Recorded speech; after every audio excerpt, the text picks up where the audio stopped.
వికారాబాద్ జిల్లా లగచర్ల కేసులో బీఆర్ఎస్ నేత మాజీ ఎమ్మెల్యే పట్నం నరేందర్ రెడ్డిని కొద్దిసేపటి క్రితం పోలీసులు అదుపులోకి తీసుకున్నారు.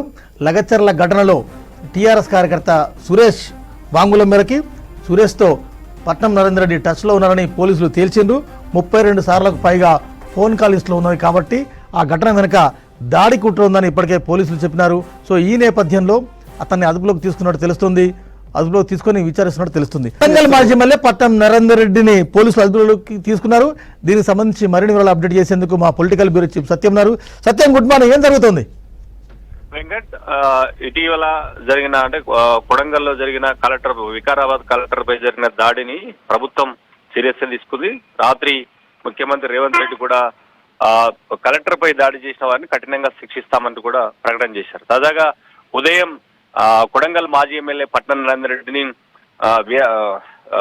వాకింగ్ లో ఉన్న సమయంలోనే ఆయనను పోలీసులు అదుపులో తీసుకున్నారు. ఇటీవల జరిగిన వికారాబాద్ కలెక్టర్ పై జరిగిన దాడిలో ఆయన పాత్ర ఉందంటూ ఇటీవల పోలీసులు కూడా కొడంగల్ ప్రాంతంలో జరిగిన దాడి సందర్భంగా దాదాపు 50 నుంచి 60 సార్లు పట్నం మహేందర్ రెడ్డితో దాడి చేసిన వ్యక్తులు బీఆర్ఎస్ పార్టీకి సంబంధించిన కార్యకర్తలు ఆయనతో ఎప్పటికప్పుడు సంప్రదిస్తూ ఆయన వ్యూహంలో భాగంగానే ఆయన కలెక్టర్ పై దాడి జరిగినట్టుగా పోలీసులు ధృవీకరించారు. అందులో భాగంగానే ఈ రోజు కొడంగల్ మాజీ ఎమ్మెల్యే పట్నం నరేందర్ రెడ్డిని పోలీసులు అదుపులో తీసుకున్నారు.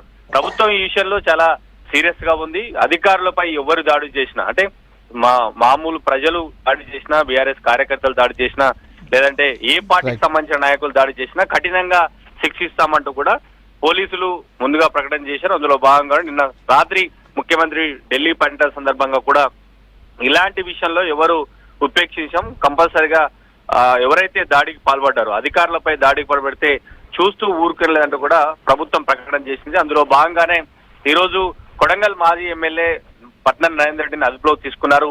ఈ పట్నం నరేందర్ వెనుక ఇంకా ఎవరు ఉన్నారో ఆ డైరెక్షన్ లో ఇంకెవరైనా పనిచేశారనే కోణంలో కూడా పోలీసులు దర్యాప్తు చేస్తున్నారు.